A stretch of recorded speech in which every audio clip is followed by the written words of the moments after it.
Hi, fourth graders. This is Mrs. Clark. I'm going to be reading you the story One Hen by K.S.Milway.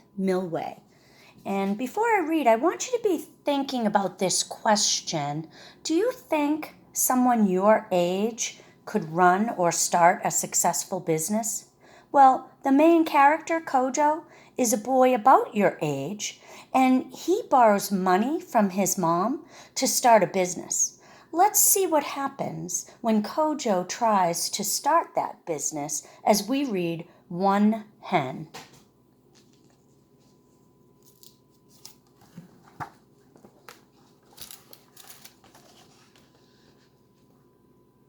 Kojo tugs the knot tight and hoists a bundle of firewood onto his head. Since his father died, he has had to quit school and help his mother collect wood to sell at the market. It is the last load of the day, and he is tired and hungry. Kojo and his mother live in a mud-walled house with an open fire for cooking. Beside it is a garden where they grow their own food. They have never had much money or much to eat. As Kojo nears the house, he can smell his mother's fufu cooking, their main meal made from cassava and yams. He begins to walk faster.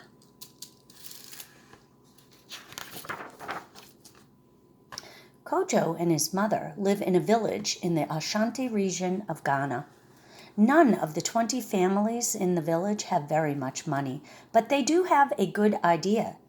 Each family promises to save a bit of money so that one family can borrow all the savings to buy something important. The Ekempong family is the first to borrow the money. They use it to buy 2 cartloads of fruit, which they sell for a profit at the market. When they pay back the loan, the Duado family borrows the money to buy a second-hand sewing machine. They plan to turn the cloth they weave into shirts and dresses to sell. One day it is Kojo's mother's turn. She uses the loan to buy a cart so she can carry more firewood to market. She also hopes to rent the cart to people who need transport. There are a few coins left over. Kojo asks if he can have them to buy something for himself. He has a good idea too. So, boys and girls, are you thinking about what Kojo will buy? Let's find out if you're right. Kojo's idea is to buy a hen. He and his mother will eat some of the eggs it lays and sell the rest at the market. There is a farmer in a neighboring village with many hens, and Kojo will ask to buy one. It takes Kojo 2 hours to walk to the chicken farm. By the time he arrives, he is hot and dusty. He wonders how he will know which hen to choose. There are so many. Kojo tries to look over all the chickens. A white one pecks the ground near his foot. Should he choose this hen? A speckled one flaps her wings and clucks.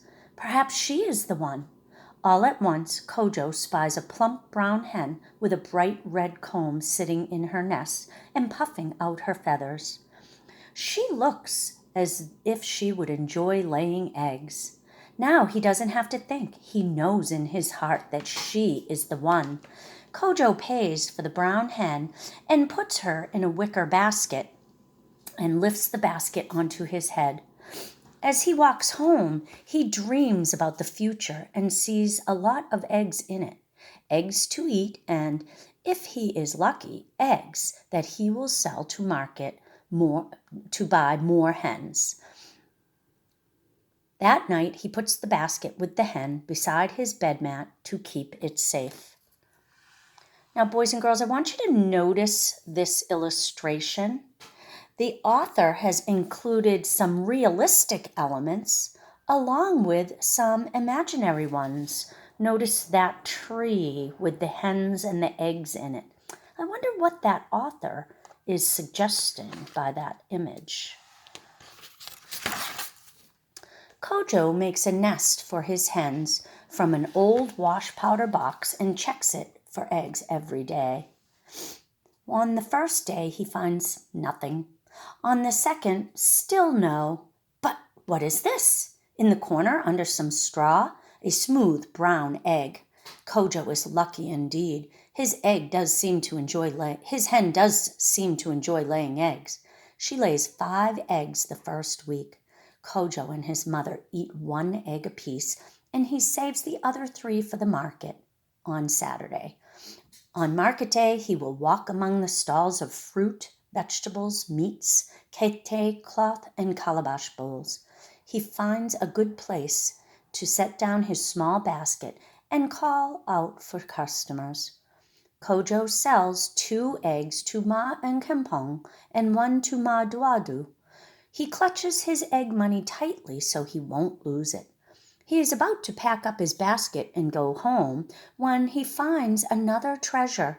Loose grains and bits of fruit had fallen on the ground that can feed his chickens. Slowly, Kojo's egg money grows. After 2 months, he saves enough to pay his mother back. In 4 months, he has enough to buy another hen. Now Kojo can sell 5 eggs a week, and he and his mother will have more to eat. After 6 months, he buys a 3rd hen, and he and his mother have an egg a day. Kojo is proud of his eggs, and his mother is proud of Kojo. Bit by bit, 1 small hen is making a difference.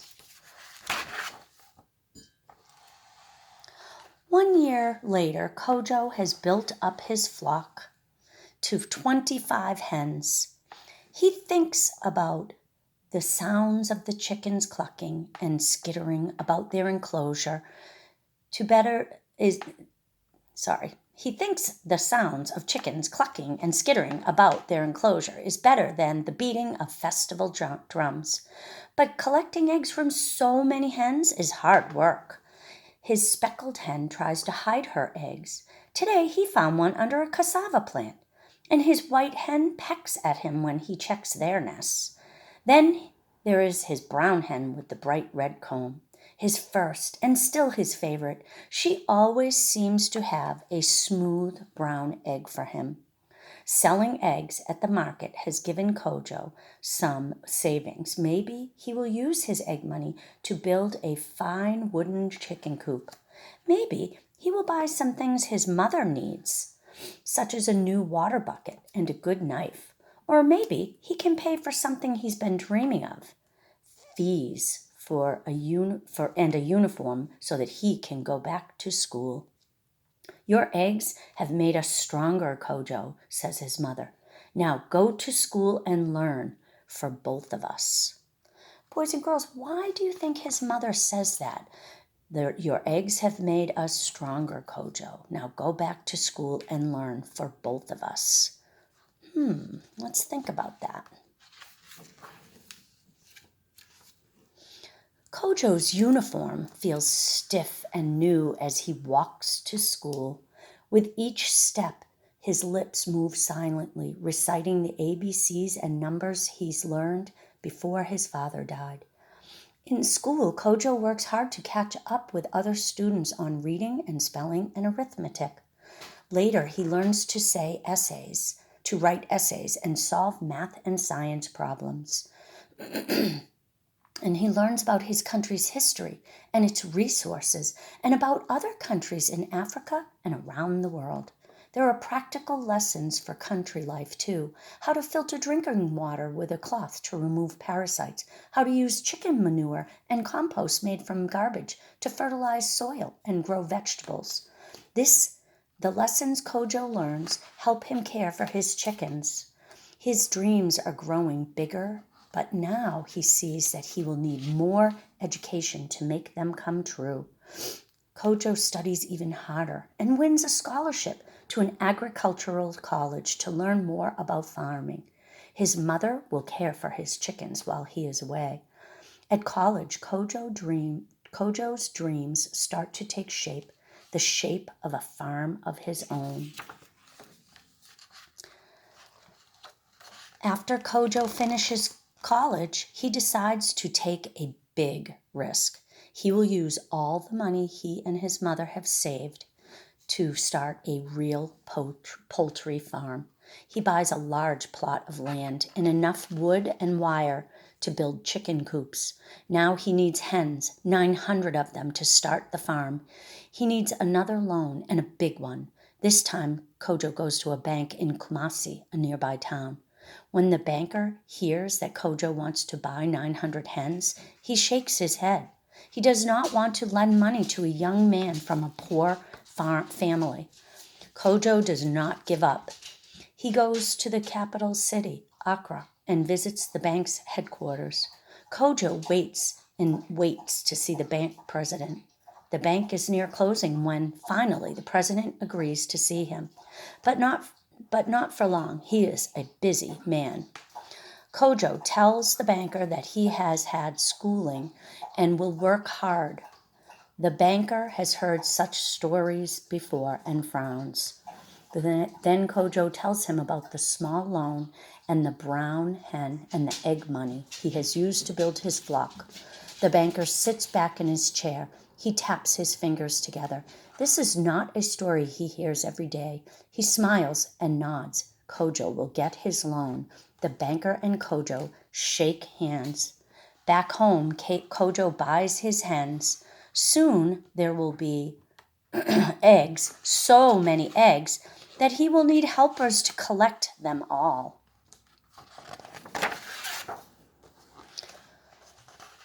Kojo's hens are good layers. There are more than enough eggs for his village. So he travels to Kumasi to sell to the shopkeepers there. One shopkeeper is called Kwasi.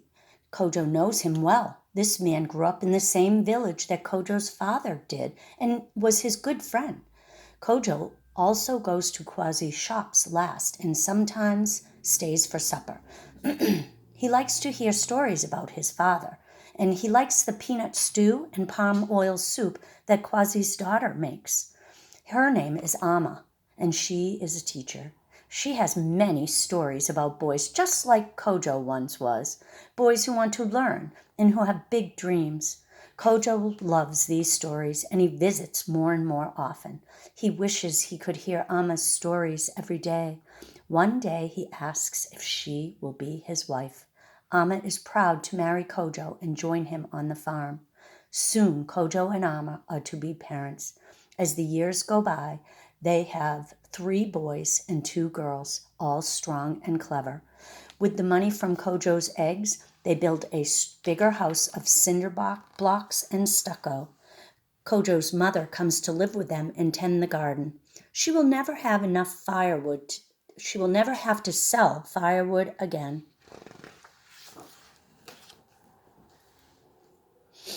Before long, many people are working on Kojo's farm. Many men come to feed the chickens and clean the coops. Women collect the eggs and pack them in boxes. Still, other workers drive the eggs to market in Kumasi and Accra. The workers have family. In all, 120 people depend on the wages from Kojo's farm. Families like the Odonkors have enough food to eat and money for their children's school fees. Ma Odonkor can buy medicine when her daughter Adika falls ill. Pa Odonkor can rebuild the walls of their mud home with cinder blocks and buy wood-stamped Ardinkra cloths for special occasions. The workers on Kojo's farm can even afford livestock of their own. Some families buy a goat, others a sheep, and some start with 1 brown hen. Now, boys and girls, I want you to be thinking about the impact that Kojo's farm is having on other people. He's helping other people with his business. Kojo's farm is now the largest in Ghana, and his town has grown too. Some people come to find jobs on the farm and build homes for their families. Others come to the town to open shops and sell wares to the workers. One day, as Kojo tallies the accounts he hears a knock at the door. Adika Odonkor, all grown up now, is there. She greets Kojo and then holds out a small sack of coins. She tells Kojo that she has saved her wages. With just a bit more, she says, she could buy a mechanical grain mill and start a small business helping families turn their grain into flour. Would it be possible to have a small loan? Kojo knows Adika's family well. They have worked on the farm for many years. He likes this idea, but he makes Adika promise that one day she will loan money to another family. Adika agrees, and bit by bit, as one person helps another, the lives of many families in the town improve, and so do the lives of their children. More children have enough to eat, more children go to school, and more children are healthy.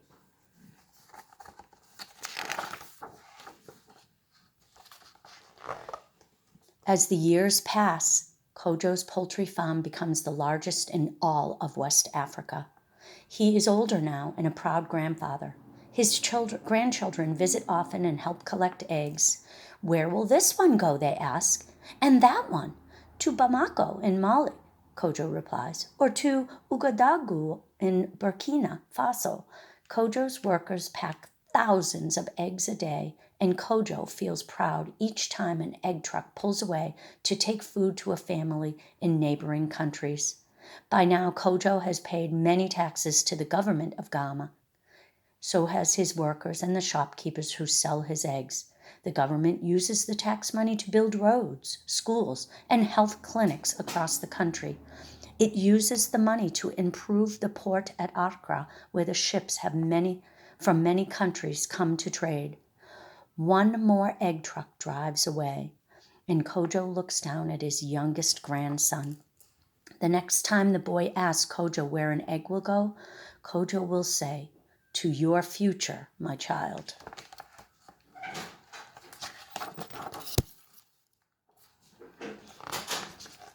This is the way that one young boy named Kojo, with one small loan to buy one brown hen, eventually changed the lives of his family, his community, his town, and his country. It all started with a good idea and a small loan that made it come true. It all started with one hen. Now, boys and girls, I hope you enjoyed that story. And I want you to be thinking about that expression of pay it forward. Is that something that fourth graders have heard about? When you are able to do something for someone, or they do something kind for you, and then because somebody did something kind for you, you turn around and do something kind for someone else. And I want you to think about the way the writer ended the story and how it relates to that big idea of make a change, do something to help others. I hope you enjoyed One Hen by K.S.Milway.